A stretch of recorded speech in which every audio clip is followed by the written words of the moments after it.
Tell your children not to walk my way. Tell them not to hear Shane's words and what he say. It's a little heavy metal podcast. It's Shane's little sweet little heavy metal podcast. Mama, mama. Hit the buttons. Mama, listen to the podcast that Shane does about heavy metal. Mama, mama, mama, here we go, here we go.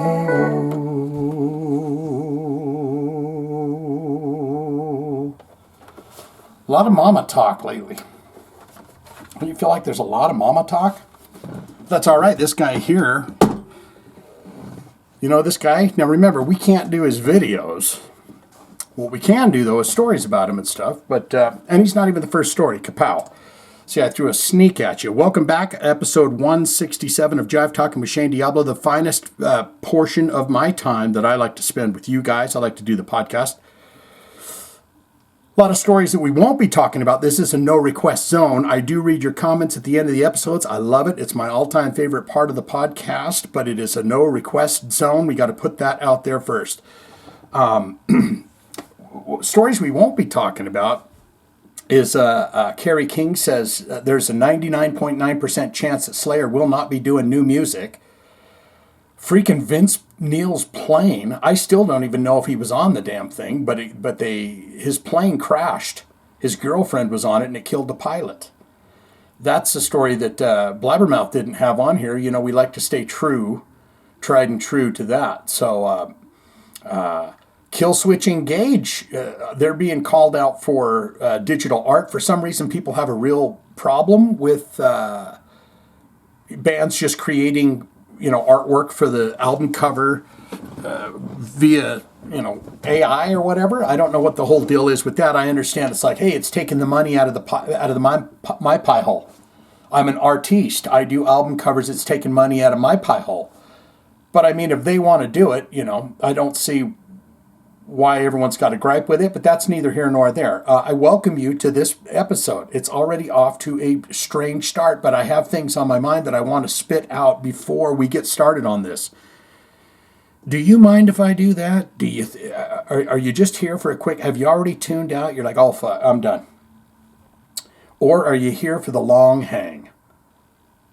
A couple things I got questions I need to ask you, but I forgot to mention the Kiss concert that you got to go check out. It is absolutely brilliant. Now, it's called Frankenstein. I think the channel is called Frankenstein, but it's like F-R-A-N, Ken Stein. So the guy's name's Ken, but he has taken loving care to like remix and master Hotter Than Hell. And what he did was he went in and crystallized 1977 Kiss concert, just redid the whole thing.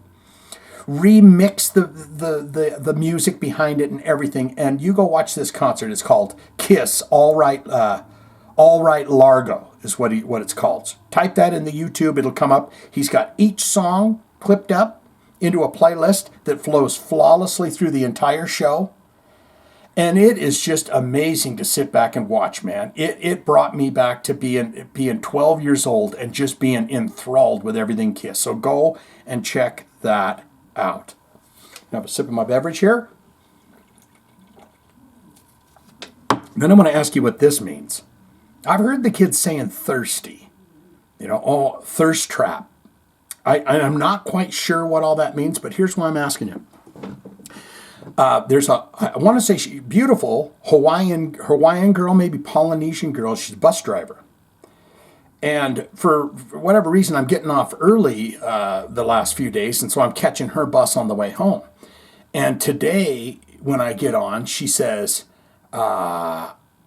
she said something, happy Thursday or something like that, but it happens to be my birthday today. Now, please don't clog up the comment section with a 75 just happy birthdays. Thank you. Just dream of me. Lay in bed tonight, dream of me, think of me. But I said, what? And she says, I said happy Thursday or something like that. And I said, oh my God, I thought you said birthday because it is actually my birthday. And she goes, you worked on your birthday? And anyways, yeah, bing, hit the thing, go sit down. Well, when I got out, she almost kind of grabbed at my hand and she said, what I was trying to say to you was happy thirsty, thirsty Thursday. But the way she said it, I was like, I believe you're making a pass at me. Just the way she said it. I'm not very good at those cues, but I was like, madam, I was thinking to myself, I believe this young gal here, well, less older than me, younger thing.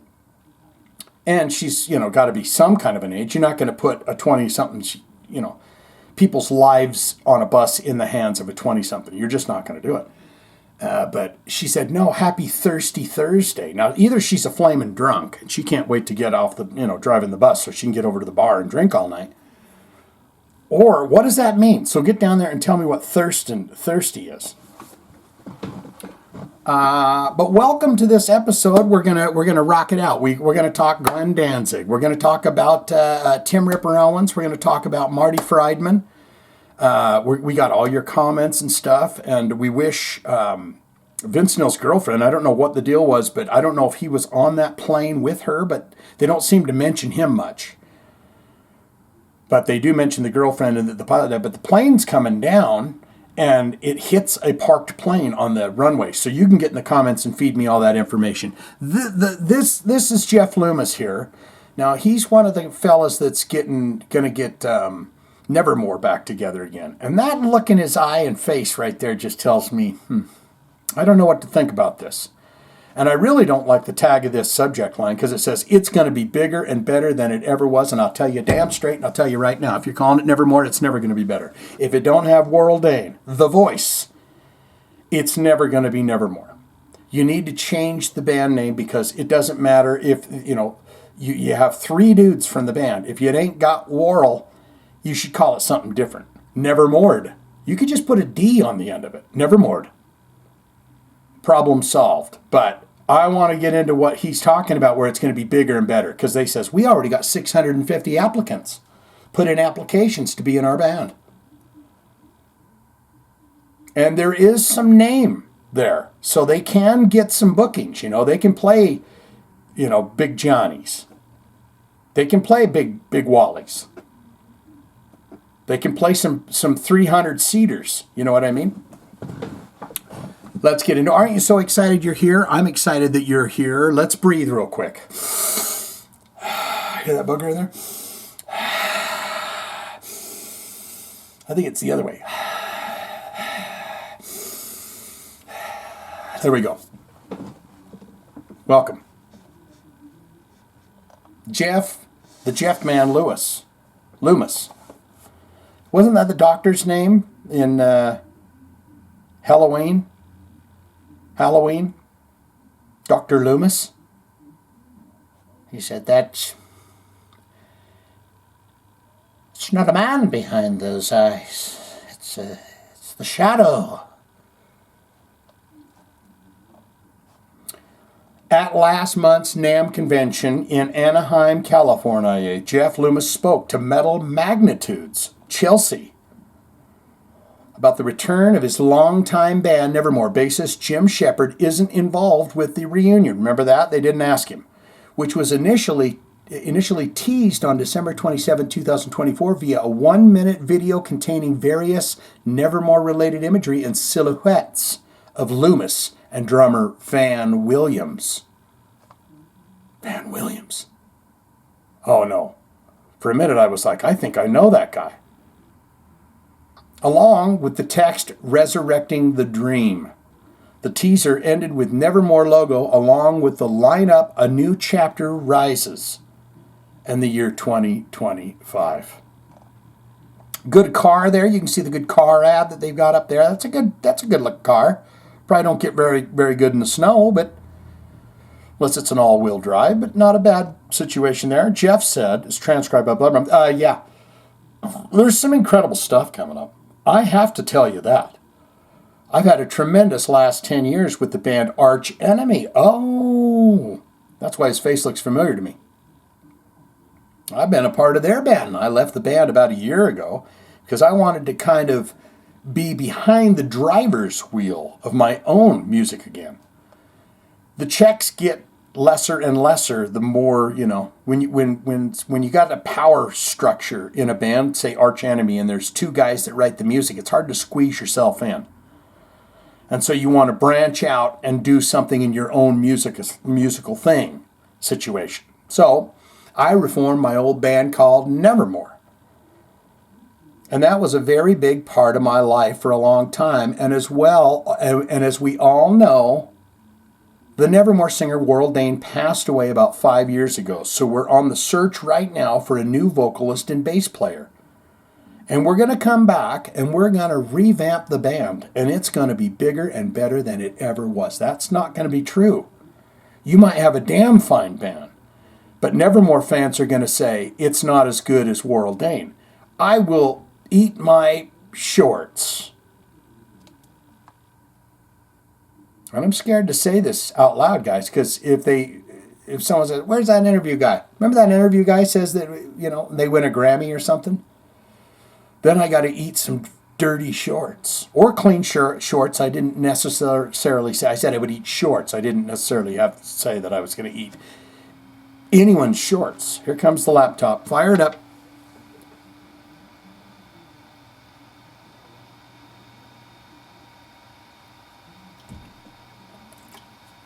This thing is humming and wheezing around like noises I've never heard. It sounds like the goddamn devil coming right out of the thing.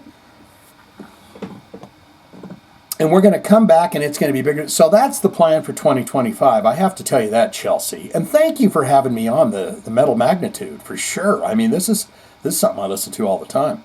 On February 7th, Jeff and Van offered an update on Nevermore's return, writing on social medias. That's when you know it's official. When they write it there, it's out in the cables of the internet forever. The final tally is in. Beep, beep, beep, beep, beep, beep, beep, beep, beep. The final tally is in. We've received over 650 submissions. We've only looked at 10 of them.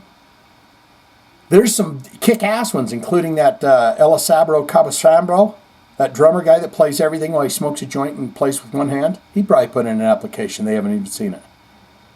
Haven't even looked at it. We want to extend a huge thanks to you. Thank you to everyone who put in the time, effort to be part of this process. Your passion and dedication mean a lot to us. We're now actively reviewing each submission and giving them the attention they deserve. No. Let's face it, there's going to be some of them. There's going to be some of them. You get no.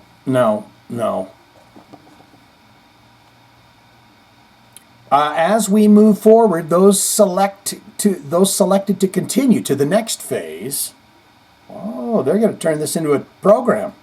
This will be notified. Likewise, those who won't be moving on will also receive a response. We appreciate your patience and respect for the process as we work through this. I mean, that's solid social media post there. I mean, the message he sends to the losers is going to be copy and paste. And until you get up to that last 5 or 6 where you're like, man, I don't know, bro. It's either between Tim or Tony. That's when you start to write out heartfelt messages. The powerful impact that you presented in that video. Just, something else. That's a good car there. What is that? They'll show you the picture. They won't tell you what it is. And I kind of, if I'm in the process of buying some kind of a vehicle, goddammit, I want to know what it is. You ain't going to try and skin something past me where I don't know the name of it. And then I just go in and I pay for the under polish and all that they want you to get. Bullshit. Stay tuned. More updates to come. Loomis previously discussed Nevermore's comeback in an interview with Seymour Duncan at NAMM. Is that the guy? I saw a video where this guy has the tiniest hands in the world or something. He's a guitar player. And he's like, hey, put your hand up. Put your hand up to mine. I want to see. And I think Jeff Loomis, he put his big hand up to the little hand. And the guy was like, oh my goodness. And he said, look at that, what I can do. Look what I can do over your little hand. I put my big fingers over your little hand. He's like, oh, they kind of went around and did that. Maybe he works for Seymour Duncan. Maybe that video's down here somewhere. Is this podcast, and tell me this honestly, is this a great test of your patience? There's how long you can make it. How long can I take it before I have to turn it off? It's like Fear Factor or something, you know. I can watch it through all the sky jumping and shit, but the minute you get into eating maggots, you gonna fucking make my girlfriend fucking eat maggots? I don't think so, buddy. We're out. We're out. No, we're out.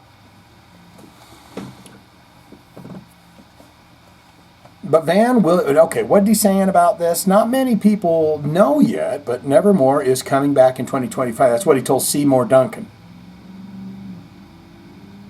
But Van Williams and me have decided to bring the band back, yeah. We're taking our time with it. We want to make sure we're doing it right. And get somebody to honor Warrell Dane's name. Now, I like that. Whoever you get, honor it. And don't you do any bullshit when you start practicing in there where you're going, oh my God, dude. I'm going to say something, Van. Don't you do it, Jeff. Do not say what you... Well, I know what you're thinking. Van, I'm going to say it. I'm going to say it, dude. Don't you dare. I'm going to have to tell you, dude, you're a better singer than Warrell. Oh, you didn't. I was going to keep that a secret forever. You know? All right, I think we're done with this horse shit. I mean the entire thing. I mean all of it. I'm done with all of it. Glenn Danzig, let's get into it. Oh, yes. He's a beef boy. Look at that. Look at the pectorals. Did he get that thing from TikTok? When I saw it, I was almost going to buy it. It's like, oh. And then you can do this. Oh, and you can hold it like that. And you can even do curls with it. Everything looks good on there, doesn't it? Then as soon as you get it out of there, you go, garbage. Every last bit of it. I take that back. In case anyone's listening. Glenn Danzig, the man, the myth, the legend, he says, I don't know if I'm ever going to record new music ever again. I don't know. Is this going to show where he's at? Oh. I thought that was showing like his haunted house or whatever he has. You know, he lives like in a haunted house. During a new appearance on Full Metal Jackie's nationally syndicated radio show, Glenn the Dan Man Danzig, Danny to the Isaac, spoke about Danzig's upcoming string of rare live shows on the U.S. West Coast, set to take place late March. Support on this trek will be included in the city's Danzig. What? Support on the trek, which will include cities Danzig has not played in many years, will come from Down, Abot, and Cro-Mags. That's a pretty good bill. There's that damn car again. It's almost like it wants one of you guys to buy it for me. It's what it almost seems like it's saying. It's like, Shane, someone's rich. They want to buy you the car. Asked if the upcoming dates will be all that Danzig will do this year, Glenn said, I don't really like going on tour, as you can see. I'm only doing 6 shows, so I just trying to get me to go and do a bunch of shows. I don't mind doing one-off here or there or whatever, but doing a bunch of shows, oh, riding around on the bus, oh, I've said it before. Oh, I know that we had to make up a Phoenix show last time, and that I had to get canceled because where there was a bus shortage. There was a bus shortage? I think you just booked it late, Dan. That's what I think what happened. And so basically, in order to get a bus, we had to move all our first dates on the tour to the end of the tour, and there wasn't any available venue in Phoenix. That time period. We'll make up that Phoenix show. You bet. Hi! And then we had a lot of fans asking why we haven't come up to the northwest of San Francisco. So we're trying to make that up. It'd be for a little while. It'd be a little while for a while. Danzig also talked about the changes in touring since his early days, saying, everything's more expensive. The last time I went out, I think it was 2022 or 23. Again, just a handful of shows. That's the way I like to do it. I don't like to be in the bus. The prices on the bus and the gas had just gone way up. And then the last time we went out in 2023, they went up 3 times what we were normally paying. And this time it's even crazier. So I think it's also become really hard for a lot of bands to go out there and tour.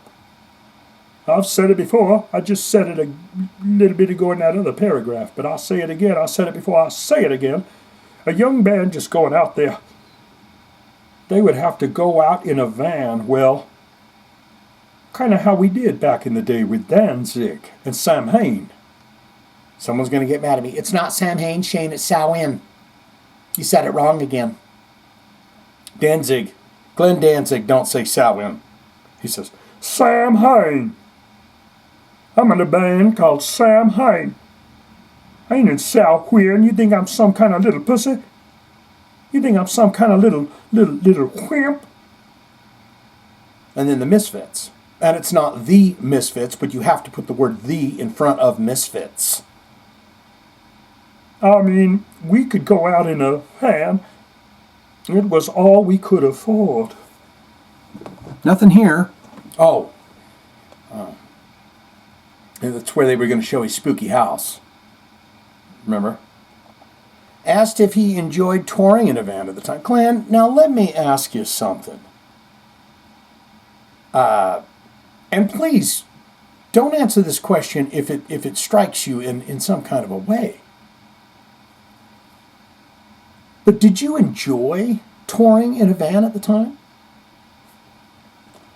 I can't believe you asked that question. No. No one loves being in a van with a bunch of other people and a limited amount of space. And I'll tell you what, it sucks. I never had the opportunity to be in a big bus, but I was in a van. And I'll tell you, it sucks. Pulling a trailer sucks. Going on tour in November sucks. I'd have to be driving too. Oh, he's the driver for the van. That's good. That's a job that no one really wants. I mean, I didn't really want it. I mean, I guess that's something that, you know, get in the comments and tell me if you're in a band and you like to drive the van. You have to have the person that stays up. If you're driving all night long, you have to have one member of the band that's driving and one member that stays up with him to keep him company because I'll tell you what, the singer that I had, he'd fall asleep. He'd fall asleep and kill us all. A lot of times we had the stick shift. And me, and maybe one other person. You knew how to drive a stick shift, though, didn't you, Dan? You and one other person were the only ones that knew how to drive a stick shift. Let's see. And me and maybe one other person in the van would know how to drive a shift. So I'd have to drive most of the time also. You're driving and you're loading equipment in and you're doing everything pretty much. You're doing everything. Dan, you know what you should have done? You should have told him, If I do all the goddamn driving, you're going to do the loading in of the gear. but you probably did that anyways because you just had a microphone. Much like the singer of the band that I was in. He didn't like moving equipment because he's like, I just use the microphone, I plug it into the PA. But anyway, I'm looking forward to these shows, I tell you true. It's been a while, and hopefully all the fans will be digging it. And I'm sure they'll have a great time. The lineup is insane. So, I don't know what else we can do except come out there and knock on your ass. Is that what he says? Knock on your ass? He wants to knock on it. So I don't know what else we can do. Come out there and knock you on your ass. Dan, let's not talking about knocking people on their ass, all right? Find better words for that. Oh, he's going to tell me off right here. Glendale said, No. he went on to clarify. Is he going to clarify we're not going to knock people on their ass because, he went on to clarify that he is Not even focused on touring. explaining that he is Just doing these 6 shows. 6 shows, I said. And if that's touring, then what I was used to do must have been mega touring. I mean, we used to go out for 3, 4, 5, 6 months at a time. Tylenol. That's what you're after. You need some of that after this son bitch, I'll tell you that. Get me some rapid release. It's too bad that if you're running a commercial, like if just because I said the commercial that I get a check in the mail. Wouldn't that be nice? I mean, I might do one story and all advertisements if that was the case. But wouldn't it be nice? It's like, hey, you did pimp us, so here's a check for $45,000. So thank you. Circling back to the possibility of new music. Yeah, Glenn says, The whole music thing and recording and everything, it's just changed dramatically where people don't buy physical products anymore. They just want to download it for free online.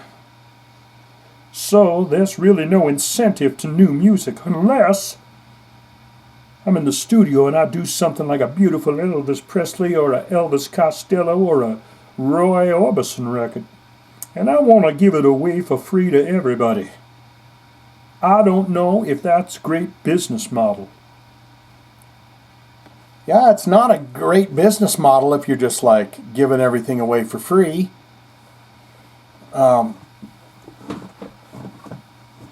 Nevertheless, I don't have all the answers. Okay?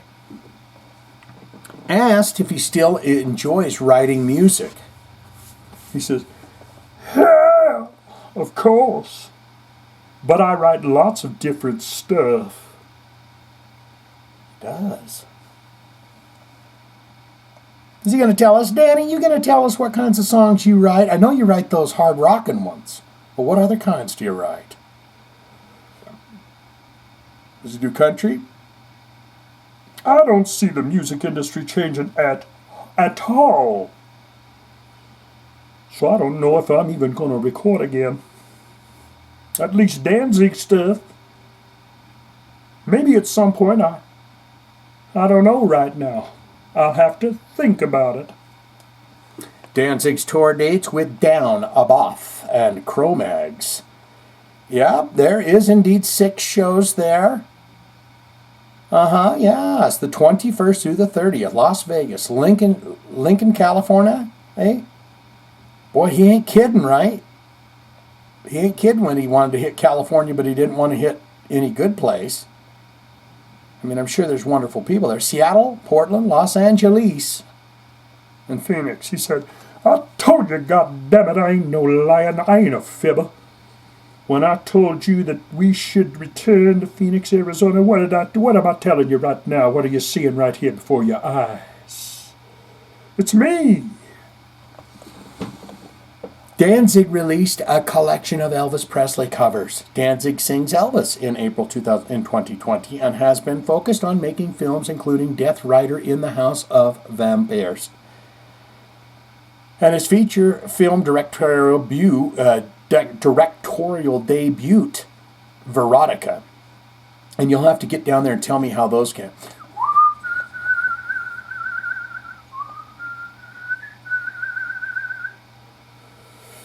Guys, I apologize if this thing really falls to shit. I mean, and I know I've been saying that a lot lately, but I really mean it today. Scorpion's biopic, Winds of Change. Of course they're going to call it that. Their entire last 30 years has been Winds of Change. Who do we got in this photo? I think I can almost name them all except for this guy.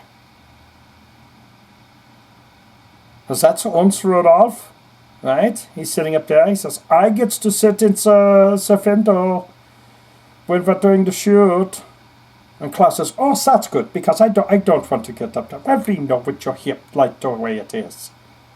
We don't want your hips to hurt, Klaus. So I will get up in the window. That's Rudolf Schenker, the fabulous Mickey D right there. And Klaus Wein, and he always does that. He says, yes, you got it. You put on your sunglasses so you can be cool. You can say, wow. And then, of course, Matthias Jabs there. And he's sitting just down on that little stool. He says, oh, you guys and your youthful attitudes. You're so youthful with your attitudes when you want to jump up in the windowsill. And I see that clearly there is a little stool here for me to sit on, so I should sit there. I love it. I love it. All in leather, looking great. What do the young kids wear? Do they still wear the leather? Once, of course, it's universal, Klaus. In a new interview with Scorpion's Brazil, Scorpion frontman Klaus Meine spoke about the status of the band's upcoming biopic, Wind of Change, which is currently being developed and produced by ESX Entertainment, the company founded by actor, producer, and former race car driver Ali Afshar. Wow. Son of a bitch. Ali Afshar. Klaus said, well, movies are also something that takes some time until things get rolling. And right now, we hope later this year the biopic will be out all over the world. Oh, that would be a very wonderful thing. They start filming in a few months. Right now, they are working on the script, they're working on the actors. It's going to be an acting movie? Oh, it's a biopic. I'm Klaus. I'll be a chunkier Klaus. They start filming in a few months right now. They are working on the script and working on the actors and to find the right characters who play the band. It's not so easy to find 5 Brad Pitts. What I did there is I made the joke that there needs to be 5 Brad Pitts because once we are all as beautiful as one Brad Pitt. Asked if he and the rest of the Scorpions are involved in the casting and the screenplay, Klaus said, yes. Duh. We participated in the script, and when they go for the first checking out who can play Rudolf Schenker, guitar rocker, and my longtime friend, and the Matthias Jabs, Scorpion guitar player, he played a Here I Am, rocking like a hurricane, and myself, so we stay in close touch with our friend Ali Afshar, who is the producer of this movie, and he has a great team. and he has a big heart.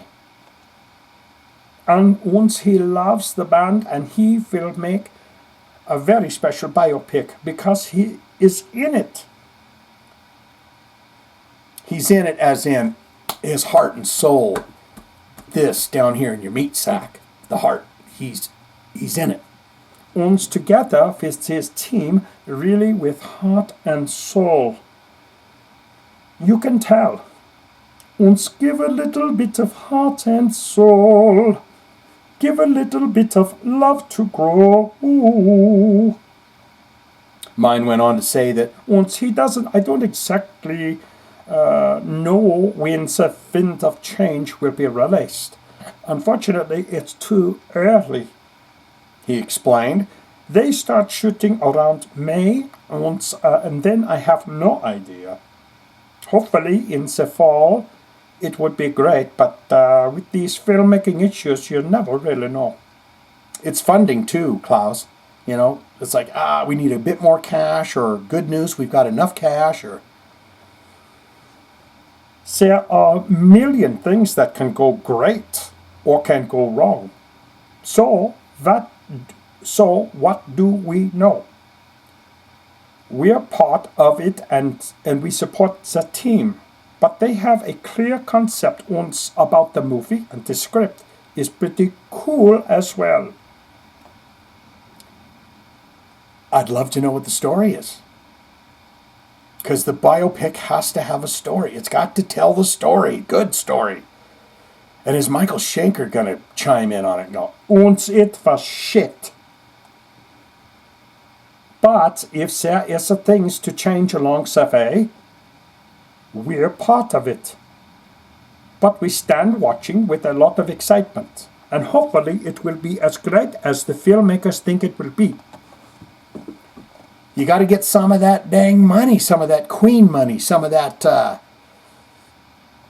what was that movie about Kiss? Detroit Rock City money.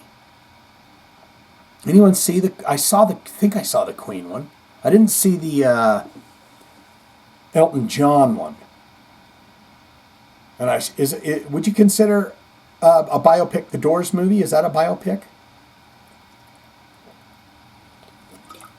Man, I watched that on repeat for a few years.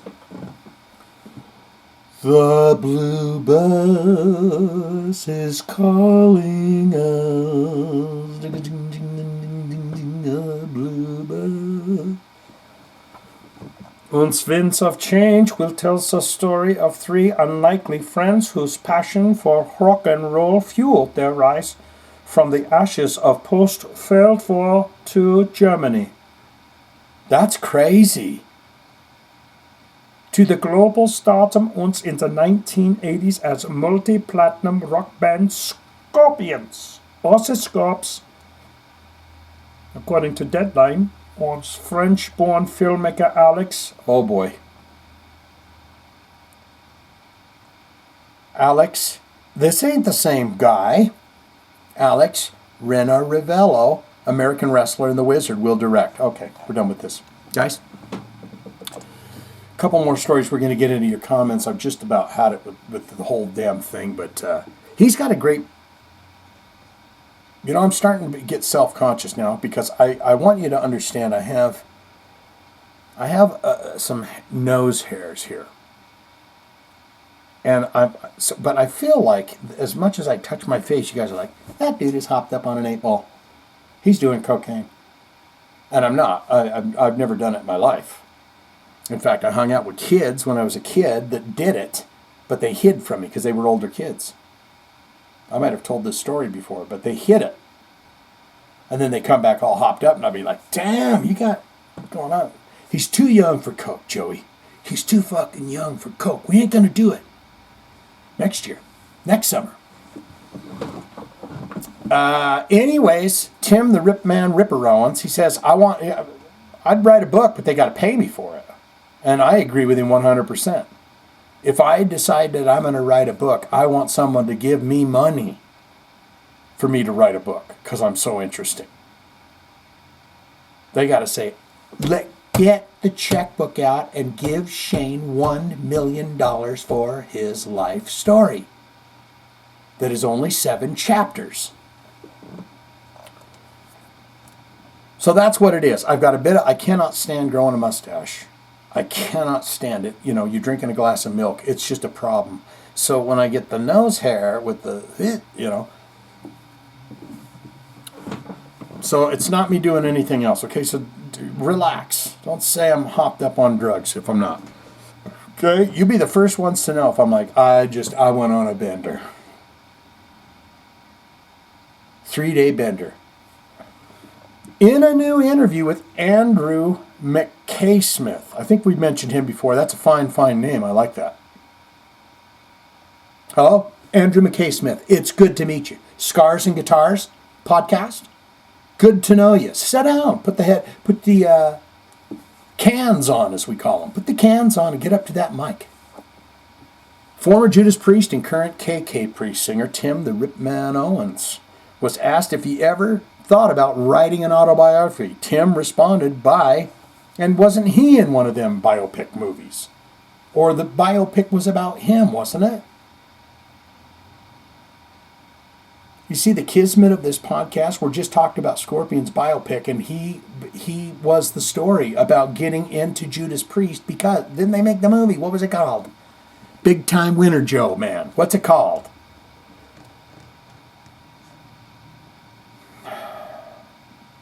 Would you ever write a book, Tim? The man, I'm asking. I'd pre-order it. Yeah.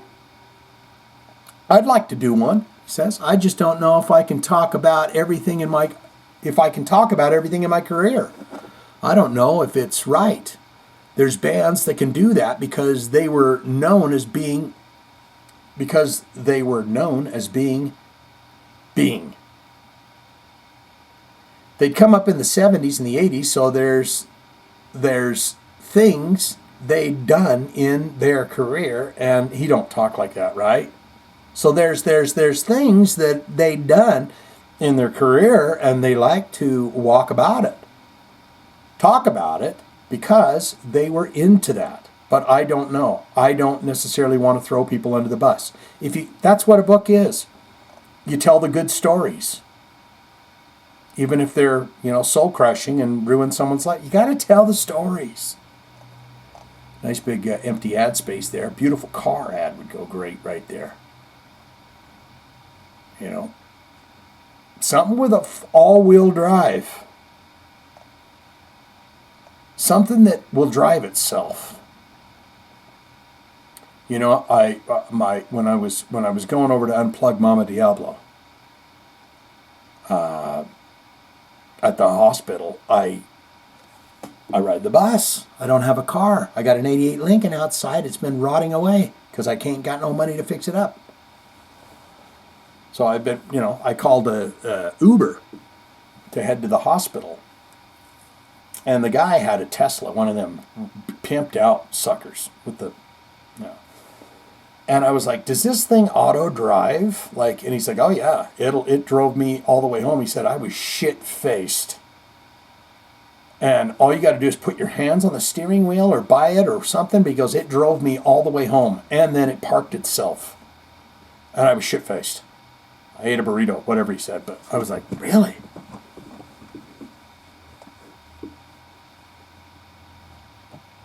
I think it might be a little bit boring. Because I'm not going to talk about everything. On the other hand, I guess I do have a lot to talk about. And maybe talking about everything would be a pretty good idea. It makes you feel better too. When you let it out, you just talk it out, talk about it, get it out of there. It could make me look a little more adventurous too. I can make things up.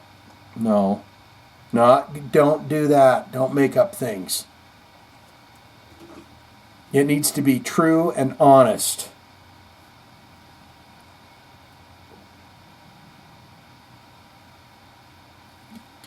So we're going to plug you up to the fucking lie detector afterwards. They always get you with them lie detectors. They always get you with a shocking question. Not that I've ever done one. But it's always something You know, before they'll say, is your name Jonathan? Yes. And you live at 422 Casbury Street? Yes. Did you look at my vagina when we walked in the room? You know, just something like, so they can get that heart reading where it levels back out, you know. And then they say, did you murder your wife last Tuesday night? What do you say? No. She deserved it, Chucky. She deserved it. No.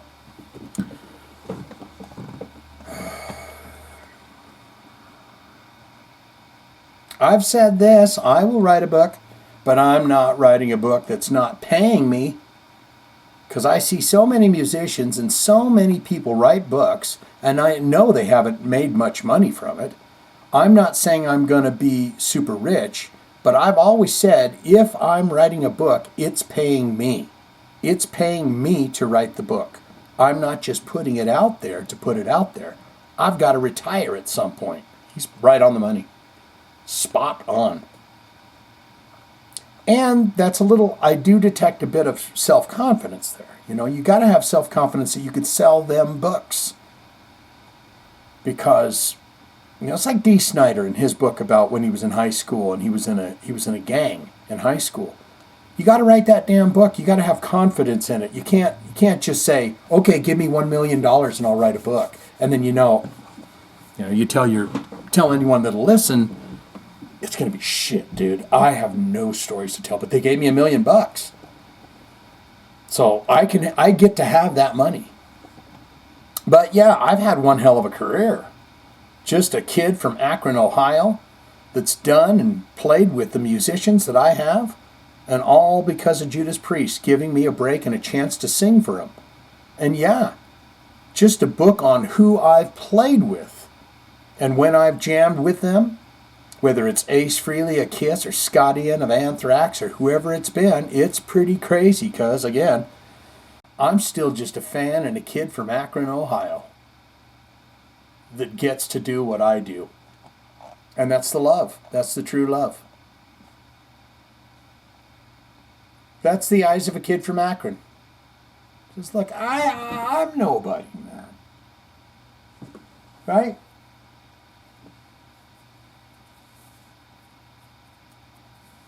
He says, I'm nobody. I'm pinching his cheeks. Let me pinch your cheeks. Let me pinch your cheeks right there. Let me pinch your cheeks there. Tim the Ripper, man. Let me pinch your cheeks. Oh, for God's sakes. I'm still thinking about that thirsty thing. I really do think that I really do believe that she was hitting on me, kind of in a sort of way. Marty the Friedman.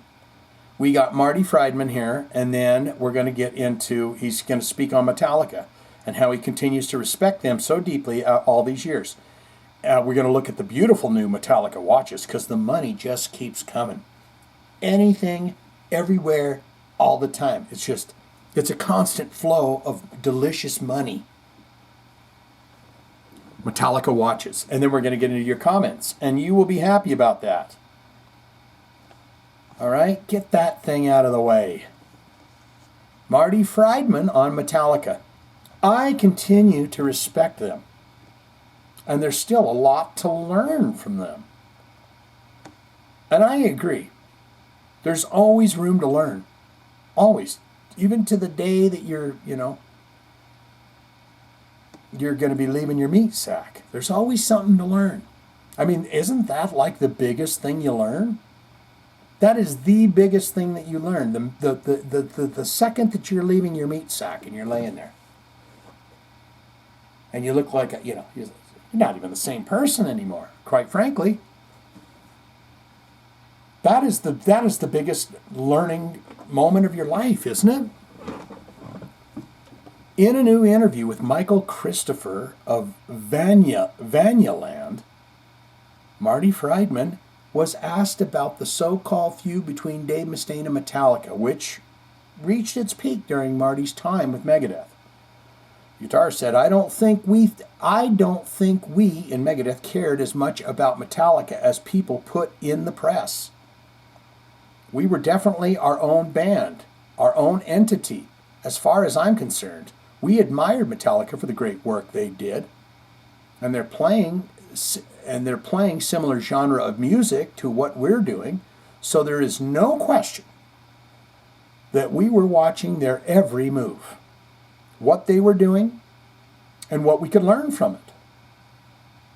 What we could adapt to our situation from their success. You know, Dave Mustaine's over there going, I'm reading this bullshit from Marty Friedman. Through Shane's podcast, of course. I wouldn't read it from Blabbermouth. I actually go over to Shane's podcast and I listen. But guys, why is he speaking on Megadeth's behalf?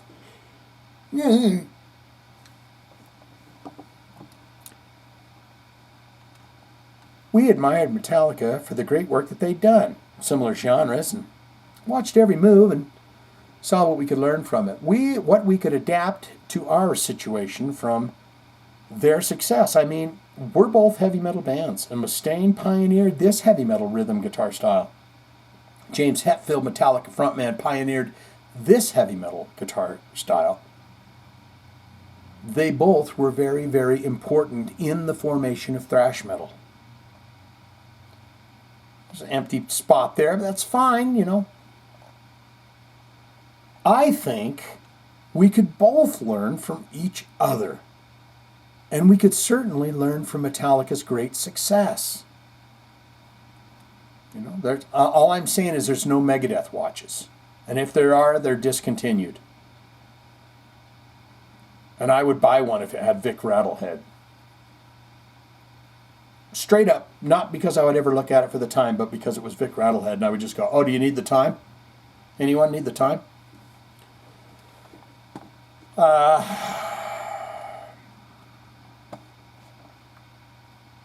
There was absolutely no.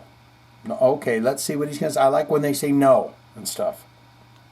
Great success. And so there was no question that we watched that. However, it wasn't like any kind of, look, we hate Metallica and we want to beat them.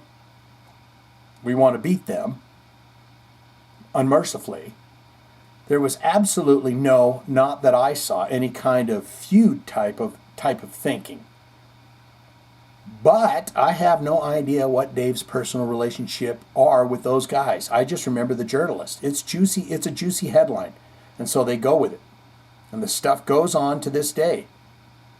But the part was probably fabricated a lot in the media from our side. We were just way, way too busy with our own music, our own careers, to really follow them that much. However, we did respect them a lot. I respect them a lot. I continue to respect them. And I think they're an awesome band. Boy, I just heard one of them. Oh, what was that song?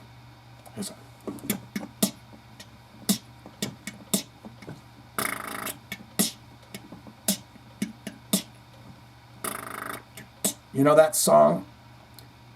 What is it? It's a Metallica song.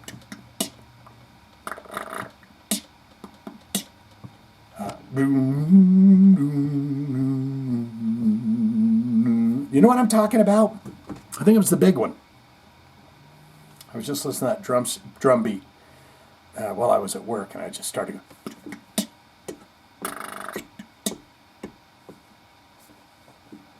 And I wondered about that roll too. I was like, did Lars actually do that roll? That's a paradiddle there. That's almost, that's pretty good. However, I did respect them a lot. I respect them a lot. I continue to respect them so dang much. Friedman previously spoke about his appreciation for Metallica every damn week during a January 2021 appearance on Speak and Destroy podcast. I wish I could have called my podcast that. Jive and Destroy. I'm changing it right now. No. That's a good name, Speak and Destroy. Because what speaking is the podcasting part of it, and destroy is like the heavy metal stuff. I love it. Is that Ryan J. Downey's podcast? Speak and Destroy, a podcast about all things Metallica, hosted by longtime journalist and Metallica fan Ryan J. Downey. It is his. It is his podcast. When I heard the Metallica demo, I thought, this is it. Make no mistake when you... These are the guys. It sounds like punk rock, but it sounds like metal. It just kills. This is it. Friedman recalls, I remember just loving that demo a lot. I don't remember if I heard the demo before I got involved with the Metal Massacre 2 compilation with my band Aloha in 1982. Anyone remember that? I didn't know this. Who's in a band called Aloha? You want to be on Metal Massacre 2 with your band called Aloha? Slagle said, change the name, dude. You're not going to be on it if it's going to be Aloha. Or not. Aloha, 1982 or not, but it was probably right around that time. And I just thought they were the shits. Nothing was more underground than Metallica at the time, and they were just doing underground better than anybody else at the time, or at least more in my particular taste. So I was just blown away when Metallica got a record deal and released Kill 'Em All. I was shocked. I was happy. I was a bit jealous.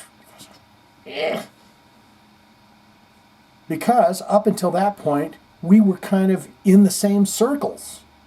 We'd be in the same little Xeroxed fanzines and stuff. You'd be in the same? Oh, okay. Like featured in them.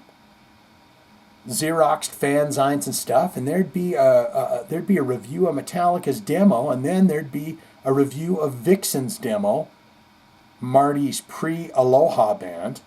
Really? That's not the same Vixen though, right? And kind of in the same thing, I did know that I thought they were just so much cooler than the bands that I was making. But I didn't see it coming that they were going to get a record deal and have the record sound that good and look that good and just be that cool. Right at that point. So I was blown away and just stoked that the world was ready to start accepting some heavy metal music. For better or worse, rich and poor. Let's get into the beautiful Metallica watches since... Run away. As soon as I see Fox News, my sphincter just tightens up.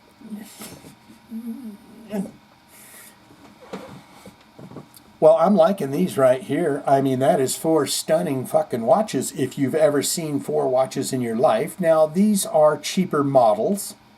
These are Nokia, or what was the hot brand? Miss Althea will know it. The 80s hot brand of Swatch.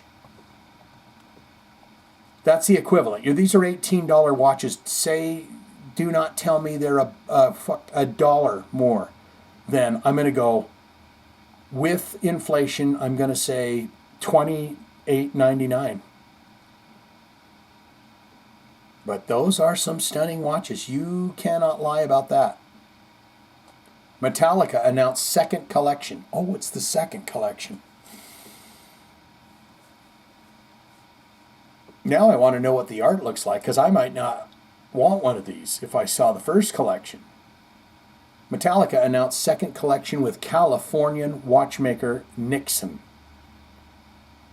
Is that Nixon or Nikon? I mean, it says Nixon here, but is that a camera brand? Beginning February 13th, 2025, just in time for the return of the Metallica's M72 North American tour, Nixon is proud to announce a second collaboration collection with the Rock and Roll Hall of Fame inductees Metallica. We are honored and blessed.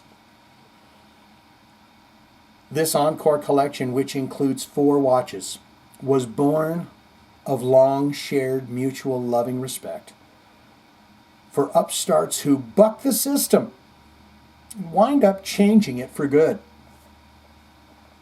We need a whole lot of fucking bucking going on, if you know what I mean. Nixon X Metallica, or what does that mean? Nixon loves Metallica? Times? Nixon Times Metallica will be available February 13th. They're available now, guys. Both in stores and online at Metallica.com. Probitymerch.com, UK, and Nixon.com. The collection includes 4 hard rockin' models.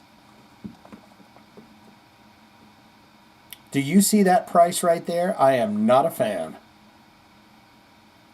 You got Century stainless steel Kill 'Em All. It's $300. Let's look at that. Guys, I got to go to the bathroom again. That's that one there. And it's just a little blood piddle. We're not going to look at all of them. I hope you got a good look there.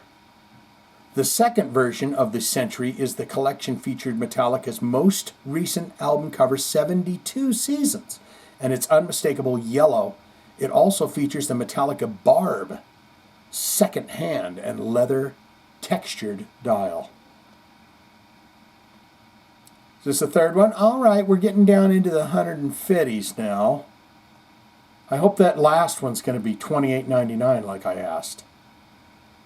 Time Teller Ride the Lightning is $150. The Metallica collection adds another shocking hit with the Ride the Lightning cover on the dial of this Time Teller. The case and band are coated with a special brushed super black finish, while the hands and word marks are hit with a clean black polish. And then you've got the 5130. Ooh, that sounds very intense. Master of Puppets. Too rich for my blood. 550 USD. Can't do it. Are you making fucking watches for the fans or not? The local kid doesn't have $550 to spend on his favorite goddamn watch. And spoiler alert, his parents can't afford it either for Christmas. That's the price of a PlayStation 5. It's not even digital. It's not even, you can't even call up Siri on it or something, you know, call up Chat GPT. This watch cranks up the volume with the iconic Master of Puppets crosses spanning the expansive sunray dial of the 5130.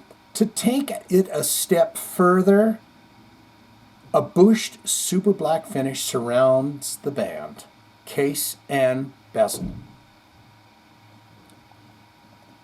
The 3-link stainless steel, easy to read 51mm design that launched the oversized trend with, oh, they got to tell us the goodies here, unique multi-layer cross dial, Metallica Barb second hand, textured center links, helmet cross embossed crown, updated second pressing colorway. They use that big lingo because that impresses me.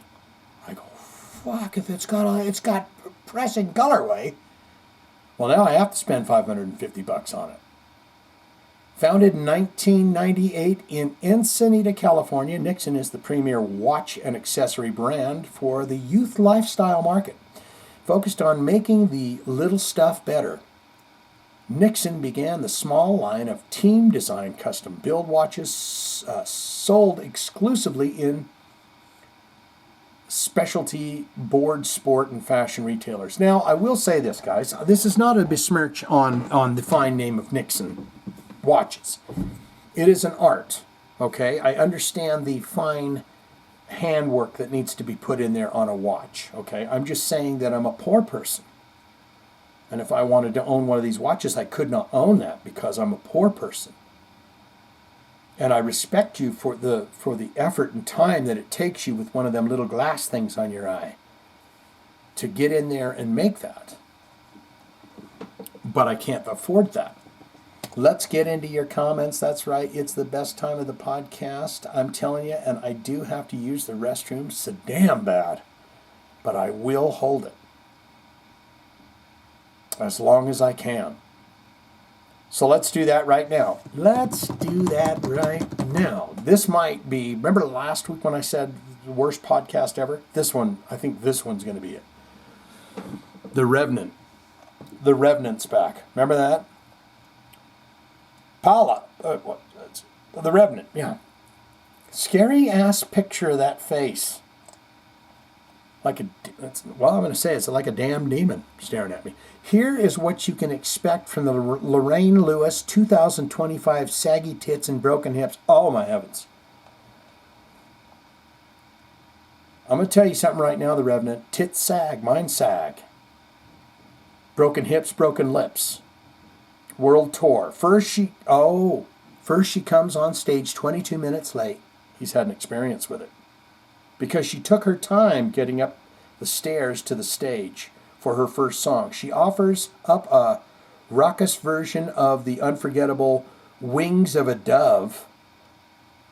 That's not that song. Slow white dove isn't too beautiful. By the one and only Ferlin Husky. She then asks her drummer for a sweater because she's taken a chill at a festival show in July where you can literally see steam coming from the pit. After that, she takes 30 minutes to yell at all those kids to get off her lawn. Really? That her grandson Kevin just mowed last Tuesday. She also tells the kids to stop messing with the bird feeders unless they know how. Now he's being facetious because, but she's telling the kids, fucking Kevin's busy boy. That's her grandson. Kevin just moved last Tuesday. What? I'm going to read this again. She then asked the drummer for a sweater. She's taking a chill at a festival show in July. After that, she takes 30 minutes to yell at all those kids to get off her lawn. That her grandson Kevin just mowed last Tuesday. She also tells the kids to stop messing with the bird feeders unless they know how to keep those pesky squirrels out. After that, she takes her meds and sits in her chair to watch reruns of the Michael Douglas show. The crowd becomes confused at this point. Now it's time for her grand finale. And her doctor, who is a handsome young man, comes out and diagnoses her with early onset dementia and tells her to get plenty of rest. So there you go. No need to go to that show. It'll be out on VHS in time for Christmas. Anyone who pays to see her shriveled, roasted, oh my God. Beef curtains, The Revenant, something tells me you've got a bit of anger in there. Anyone who pays to tell me shriveled, roasted beef curtains on OnlyFans is helpless, desperate, and depraved. Is it weird that you've just made me want to go sign up? Do some deep breathing exercises, The Revenant. You can do it. I sense some hostility in there. But I think what he was kind of going for is that's what you're going to get. Is her yelling at the kids and telling them, hey, don't touch the bird feeder unless you know how to keep the squirrels out.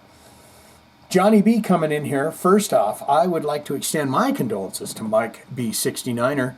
Very sad to hear about your mom, bro, and I apologize for not saying anything last week. My prayers to you and your family, sir. Very difficult and sad. It is. It's we're with him. Second, I would like to know how you, Shane, found out about that song by Sammy Hagar. That blew my mind. All the way back in 1977, he wrote the song Crack in the World and specifically mentioned 2025. In 1977, he knew that. That man definitely is telling the truth, and I feel terrible for him due to the fact that a lot of people more than likely just blew him off and thought he was doing too many drugs and drinking too much tequila. I know he drank tequila, but I don't think he was a big druggie, as I remember. That really sucks for him. I kind of have newfound respect for him. he was telling us all these years, and no one besides you listened. By the time you read this, we will know more from the representative Anna Paulina Luna announcement that happens on Wednesday at 3 p.m. It'll be interesting to hear what that's about. I mean, I'm down the alien rabbit hole. What can I say? I love it. I mean, I am in love with the idea of commingling with aliens from every walk of the universe. That is so much more exciting to me than this boring shit that's going on. You know, back and forth, war and this and that and everything else. How did I figure that song out? That's a dang good question. I think what it was I had read where he mentioned something about, my head itches, that he had written a song on every album somewhere about it. And for whatever reason, I was just kind of clicking through, and I went, oh, Van Hagar and whatever. And then when I saw Crack in the World, I was like, well, what's this? And then when I went in to read the words, I was like, holy shit. He literally says 2025 in it. So yeah, it blew me for a loop. Hopefully more than 35 people will see that video.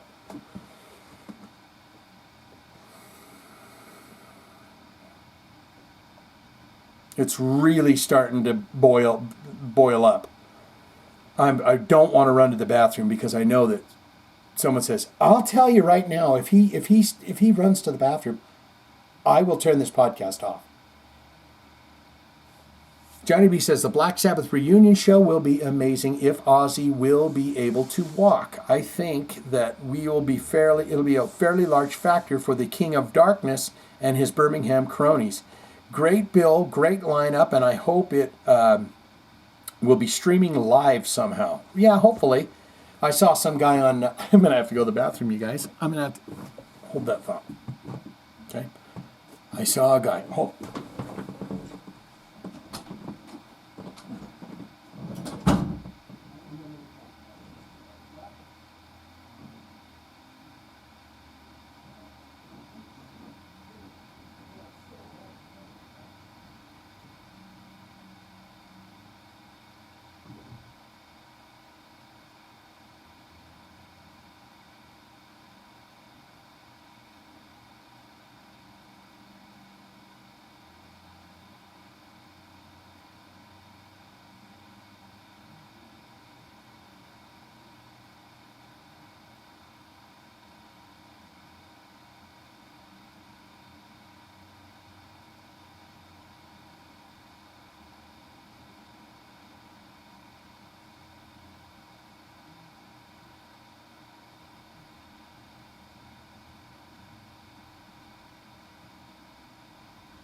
The touch, the feel, the fabric of our lives. I'm sorry, you guys. I know you're probably all gone now. I'm sorry about that. I feel bad, but I would rather relax and do this than try and hurry and zip through it. Does that make any sense? And I forgot what I was going to say. Oh, British guy on TikTok. He says, hello, mate. He says, I'm going to tell you how much I spent on tickets for the Birmingham show. That's right, I got tickets. And he said that the general floor, he said, gone. He said the mid ring or whatever, gone. They're gone. The upper rock, gone. And he says, so I got me some seats up high. 450 quid a piece. I managed to grab 2 tickets. So the way I heard that was, that's for the upper. But it's one hell of a lineup, because that's what the guy said. He says, I'll tell you what, it's all my favourite band, so it was well worth the price. And I'm loving that. Jive Tate. This is Johnny B talking about Jive Tate's first name is actually pronounced Jeff. I was just messing with you. Jive sounds a lot better, though. I like it. Also, your friend acting out Operation Mindcrime, word for word and song for song, was extremely hilarious and made me stop what I was doing and laugh extremely hard. I knew a guy that would do that to the Prince song 7. Really? It was extremely cringy and embarrassing. I mean, I could understand doing Purple Rain, but yeah, it was something else. I mean, he was, I love him. He's still my friend to this day. But I remember when we first got our band going and he was the singer for the band, high school band or whatever. We said his name, his first name, and at some party or something, and they went, "It's not so-and-so, is it?" And we were like, no, it's not him. Oh, okay, cool. But he does his own thing, and he'll go into the middle of a keg party with 75 people there and stand in the right next to the cassette player and perform the whole album for everybody. That's the kind of person he was. And Johnny B says here, another week down, another great episode. One quick note, whenever you view my stats, remember to add 3 hearts to my tally. It doesn't matter at all, but it leaves me, it feel empty, hopeless. Am I not hitting your hearts? My God, what kind of a monster am I? You got 45 hearts received, 100 plus comments. This is a good man here, but I'm not hitting them hearts. It leaves me feeling empty and hopeless. Just kidding, bud. You had to pee, and I don't hold any hate. You rock on, man. Nothing but love to everyone. Yes. Until next week, keep looking up. And then he put the up emoticon. What does that mean? That's a secret message. P.S. Awesome video on the Sammy Hagar aliens topic you just released. Amazing, bud. That was a really good and informative episode. See, I felt so. He's got 4 replies on that. So there's people talking about this. No one's seen it yet. There's your heart, buddy. I'm thinking 5 of them for you right there, okay? Because I'm not going to go back. I'm too lazy to go back and find the hearts for that. Mike the 69er coming in here. And I believe we are back on track here as I'm reading. I think we're moving out of death phase to healing phase.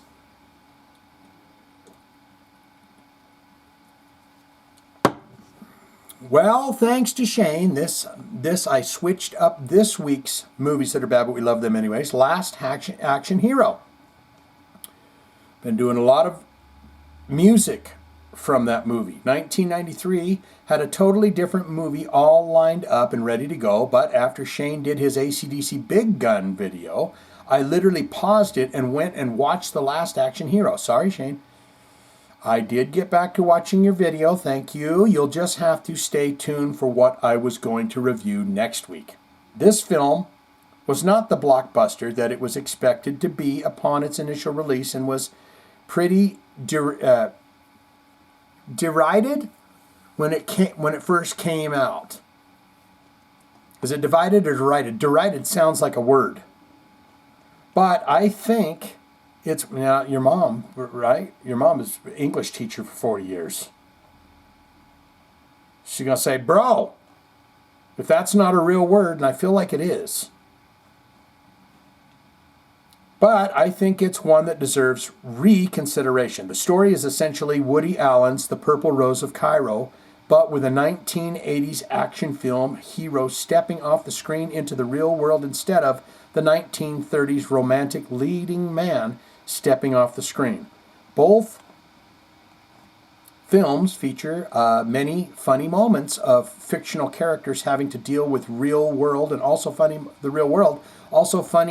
moments of real-world characters entering the movie world, enjoying the artifice of those fantasy worlds.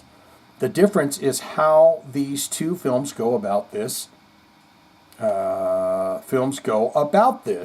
is that Alan's film was making keen observations about why people are drawn to fantasy worlds over reality, while Last Action Hero is comedic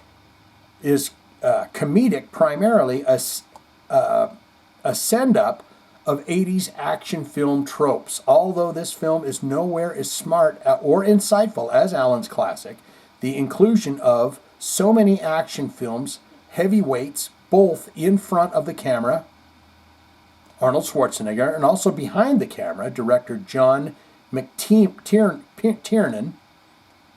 and co-writer Shane Black. Who are they? The film is both a celebration of what audiences love about action films, but at the same time gleefully mocks them. Overall, this film is the throwaway over marketed junk is what? The film is not the throwaway over-marketed junk that I think it was perceived as upon its initial release, and is absolutely worth watching for audiences who want to laugh at 80s action film cliches. Do I sound really floppy with the mouth? Do you see what I'm drinking over here, right? You see that I keep drinking. I'm trying to get rid of that. Grab your favorite beverage, sit in your favorite chair, pop some popcorn, and press play. He's got his passport. Mike Buchanan's got his passport. Where are you going?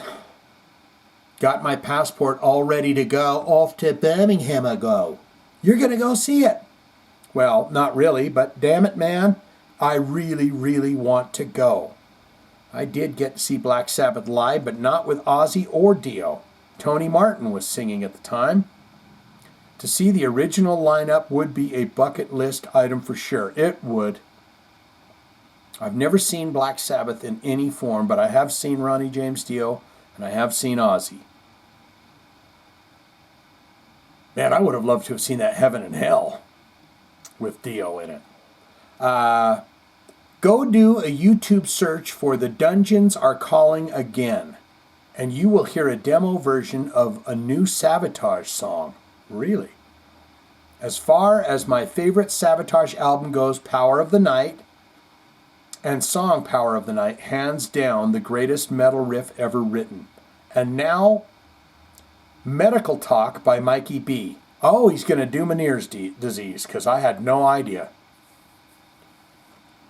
Meniere's disease is a disease of the inner ear that is characterized by potentially severe and incapacitating episodes of vertigo, tinnitus, hearing loss, and feelings of fullness in the ears. Well, I may have that, because all of those things sounded like the 69er says, rock ain't dead. If anything, rock is flooded.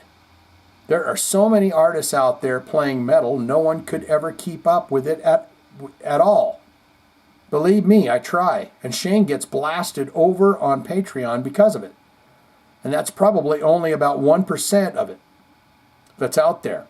I mean, I told him in the Patreon, I said, you know, it gives me a small panic attack when I open up your, my messages, because it goes on forever.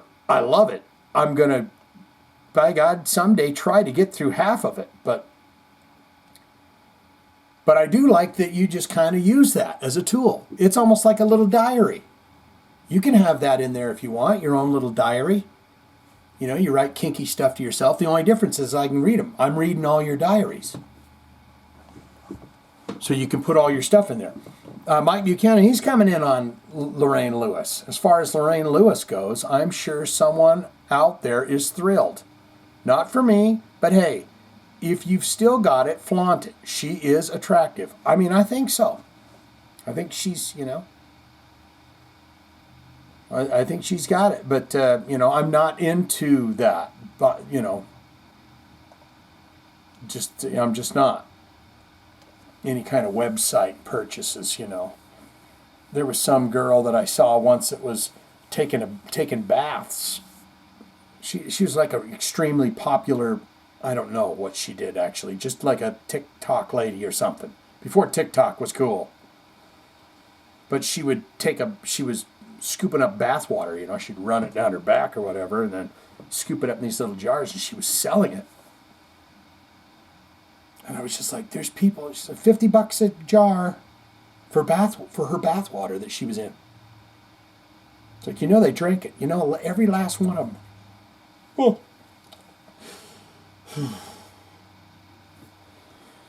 anyways, Mike Buchanan says, dude, do you not pay attention?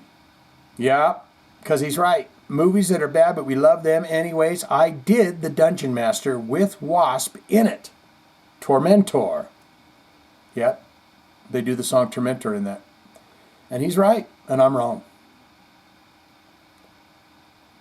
He's right, and I'm wrong. And now it's time for the Jive Talkin jokes of the week, provided by Mike Buchanan. My wife called me today to tell me 3 of the girls in the office just received flowers from their men. They're gorgeous. I said, that's probably why they received the flowers. Apparently, I'm going to have a talking to later. I wrote a poem for my wife's Valentine's Day card. Can't wait. Roses are red, violets are thorny. When I look at you, I get really... My wife, as soon as she sees thorny, it says, tell him you got a headache. Tell him you got a headache. So, oh, Michael, give me a Valentine's card. Let me read it. Roses are red, violets are thorny. You got a headache. You got a headache. My wife is fed up with my constant wordplay jokes, so I asked her, how can I stop my addiction? Whatever means necessary, she replied. No, it doesn't, I said, and now I'm in timeout. Whatever means necessary. No, it doesn't. Okay, I got you there. And finally, if your wife asks, what would you do without me? My guts again. Live happily ever after is what I'd say, damn it. Do that one again. If your wife asks you, what would you do without me? Live happily ever after. Apparently, it's not the correct answer. Jesus. Have I ever done one of your jokes proper? That line was throwing me off. What would you do without me? What is that from? Movie. Oh, was it Misery? Does she say that in Misery? What would you do without me? Somebody did, and they're like, like they're scared. You know what I mean? Anyways, let's get into Miss Althea. I'm going to hit them hearts. If I'm failing on that, I apologize. Miss Althea. The Dumbstruck Fool says, Black Sabbath and the final concert. All I have to say about that is good luck. I do applaud that the proceeds are going to children's hospitals in Brum. And not lining the pockets that don't need any more lining. Sometimes they get that thick lining in there and then you can't put any more money in it because it's, your loose change because it's so lined. Miss Althea on John Oliva. All the best to him in his recovery and ongoing care for his plethora of issues. I wouldn't wish any of those things on my worst enemy. That's a good thing. That's what I'm learning is, all the black magic voodoo spells that go on in your head all day. Like, oh, you son of a, you. Anyone you run into, that's all kind of, I'm over that stuff because I realize none of that helps me. It's all raising my blood pressure and pissing me off. And it's great to be able to just go, you live without judgment of anybody,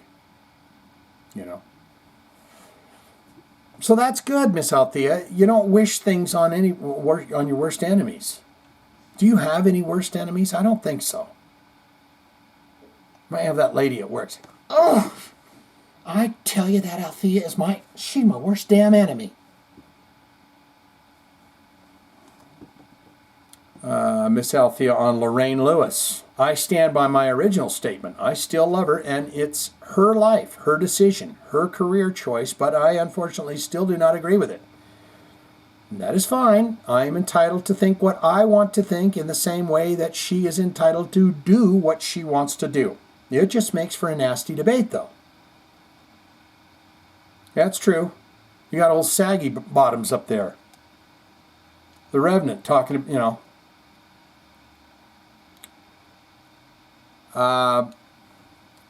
is she going to get into some stuff about the debate? It makes up for nasty debate, though. A user in the hair metal subreddit posted the original announcement a couple of weeks ago, and my comments there was basically the same as what I wrote here when you covered the story. A very literal, ignorant user replied to me what did he do?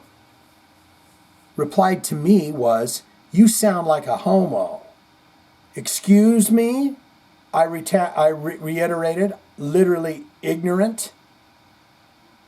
When I looked at the user's profile, that person was in the habit of calling basically everyone very unjustified, politically incorrect things. Pretty disgusting, goddammit.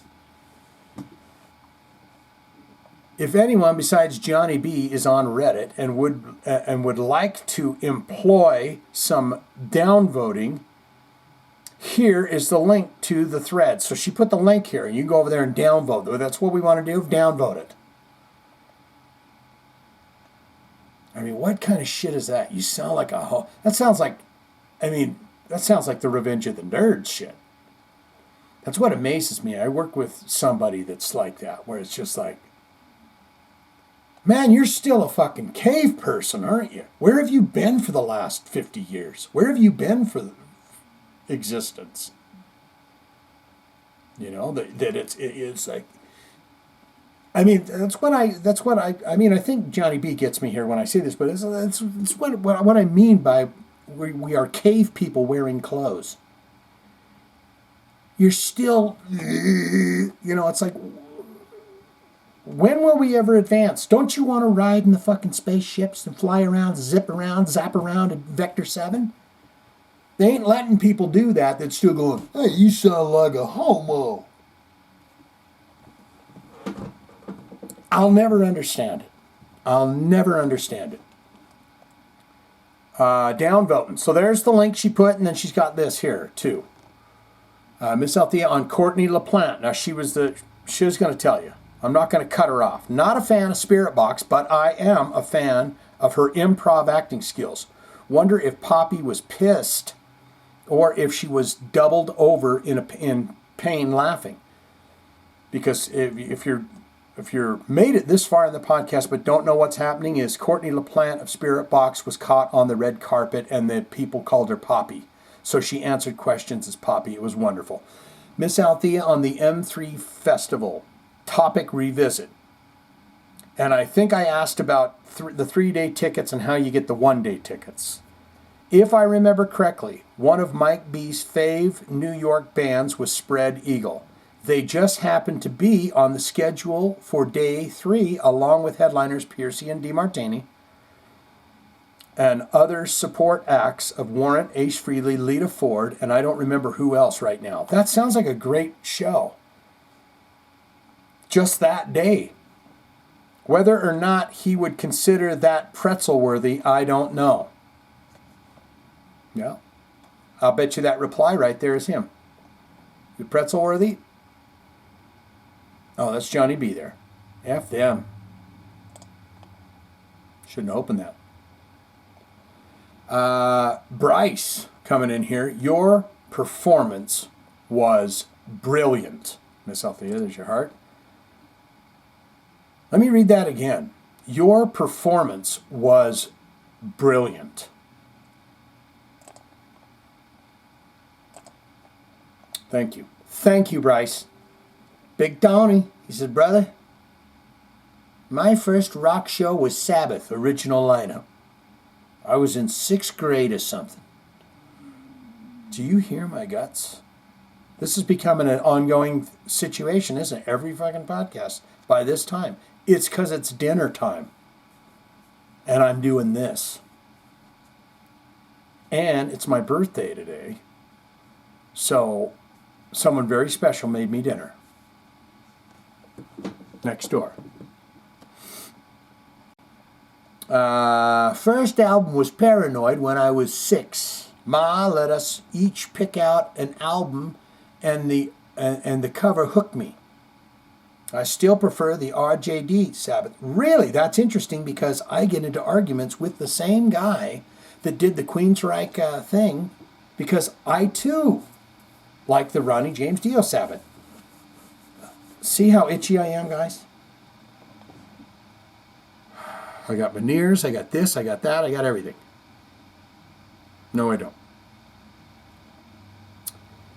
I still prefer the RJD Sabbath, but we're splitting hairs, really. Another JT Jim, brother, and say a prayer as Big Tony is going under the knife tomorrow. Oh, gee whiz. I'll update when I'm able. Rock on, Diablo Elite. Well, I'm sending you out special positive high octane, high energy vibrations right at this very moment. This is 5 days ago. So he is in recovery 4 days now. And Obiata's come in, and this time I get 4 smiley, hearty, happy face emoticons. So thank you for that. We are out of here. I want to see who this comment was. Someone got in there and said, hey, we're wishing you all the best under the knife. That's the 69er. Technically, my first concert was the Oak Ridge Boys. I'll fire up. Giddy up, blame my dad. I used to go see all the punk bands at CBGB's in New York fucking City, buddy. So my first love was punk. My mom hated it. All right. There you go. Get out there, seize the day, take it on, do the thing, breathe deep. Try this on for size. Let's not judge anyone. Just try this for one day. I used to do that all the time. And I'll tell you right now, I used to do it with a particular person at work who would get under my skin and irritate me. And you cannot change anything that somebody else is doing, just like Miss Althea said. You can't really do nothing about it. I can think the way I think, they can do what they want to do. But the best thing you can do for yourself is don't judge it. Remove it from your mind. It matters not. What does it matter? It doesn't matter at all. And I'm just feeling better off about it, quite frankly. Getting out.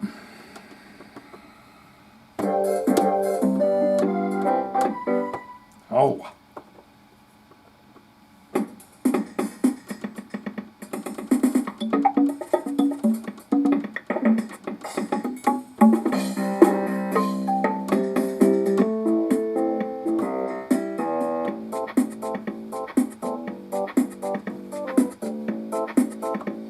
All right.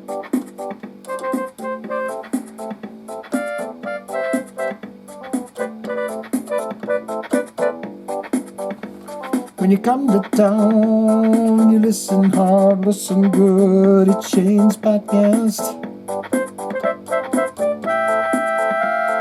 You love it, you love it. Listen to Shane's podcast.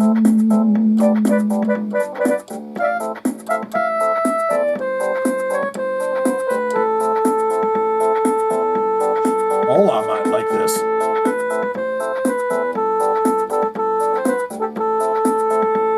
When you listen to the podcast, have a good time now.